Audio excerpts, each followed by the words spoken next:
صبح شام کی ज़िंदगी में 24 घंटों की ज़िंदगी में अल्लाह की बरकत हासिल करने के लिए और हिफाजत में आने के लिए अल्लाह के नबी सल्लल्लाहु अलैहि वसल्लम ने हमें हथियार दिए हैं। वो हथियार है दुआएं। दुआओं के अंदर नूर है, दुआओं के अंदर बरकत है, दुआओं के अंदर मोहब्बत है, दुआओं के अंदर हिफाजत है। जो अल्फाज अल्लाह के नबी सल्लल्लाहु अलैहि वसल्लम के ज़बान मुबारक से अदा हुए हैं, उन अल्फाज के अंदर बहुत ही नूरानियत है, नूर है।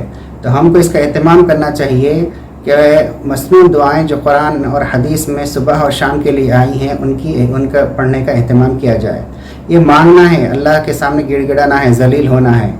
और फिर उसके साथ साथ रोज़ाना कुरान पाक की तिलावत करना चाहिए। उसके साथ साथ रोज़ाना की अल्लाह के अस्कार है, तस्बीहात है, उनका एहतमाम करना चाहिए। इससे आदमी किले के अंदर महफूज हो जाता है बलाओं से, मुसीबतों से। अल्लाह ताला इन दुआओं की बरकत से, इन आमाल की बरकत से हमारी फैमिली की, हमारे ख़ानदान के अल्लाह ताला हमारे जिस्म की हर चीज़ की हिफाजत फरमाते हैं।